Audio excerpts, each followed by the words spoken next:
Cercamps. Deux passionnés viennent de racheter ce château classé aux monuments historiques et il leur faudra plus qu'une vie pour tout remettre en état. Une aventure qu'ils partagent avec les artisans de toute une région. Reportage Françoise Desmarais, Pierre Tremblay et Patrick Michel. Le château de Cercamps, un chantier extraordinaire pour ce couvreur, historique bien sûr, et surtout économique, car depuis un an, il y travaille chaque jour. Il y a beaucoup de réparations à refaire sur toutes les toitures en fait. Donc beaucoup de travaux de zinguerie, des travaux de réparation d'ardoises, qui va nous prendre quelques dizaines d'années je pense.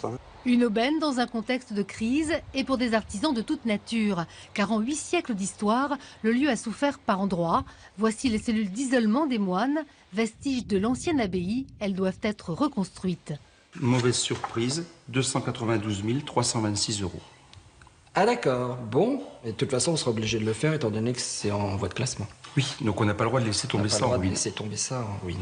Les deux propriétaires sont obligés de hiérarchiser les priorités. Chauffer les 1700 mètres carrés du château est un des incontournables. Vous allez voir, c'est comme une chaudière de paquebot. Jusqu'en 2011, l'assistance publique occupait les lieux. Elle dépensait 35 000 litres de fioul par an. Les nouveaux propriétaires confient plus le travail à des sociétés qui sont dans le secteur plutôt qu'à des entreprises nationales. Et donc des marchés qui nous échappaient avant, aujourd'hui, on peut les récupérer, quoi. Il va y avoir toute cette partie-là débroussaillée qu'on retrouve. Pour soulager financièrement les deux particuliers, une association a vu le jour. Grâce à elle, 2 personnes ont également pu être embauchées. Petit à petit, le château reprend forme et intéresse beaucoup la ville de Frévent. Au niveau des espaces verts, Le maire aimerait l'intégrer à un parcours touristique qui passerait par Lens, Amiens et Arras. Nous sommes en demande d'emploi continuelle ici sur Frévent et le tourisme fait vivre l'économie. Le château de Cercamps attire déjà les visiteurs locaux. À terme, il pourrait séduire les nombreux Belges et Britanniques qui sillonnent la région.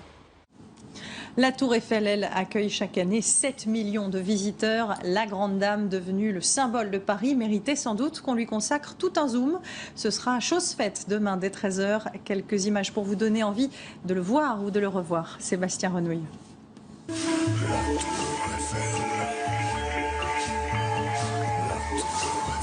Elle est comme un phare dans Paris et la filmer est un défi. Il y a d'abord la fable de l'équipe de tournage qui veut se faire aussi haute que la tour avec sa caméra au bout d'un bras télescopique. On peut toujours rêver.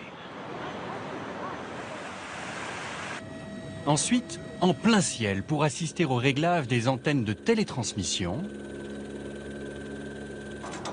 Ou à 150 mètres au-dessus du vide, les acrobates vont au plus près des sensations. Et après, le truc, c'est de travailler de nuit.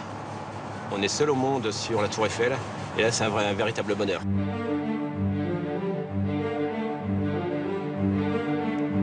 Les artistes de l'infographie, quant à eux, imaginent un voyage dans le temps ou reconstitué en 3 dimensions. La Tour Eiffel surplombe l'exposition universelle de 1889.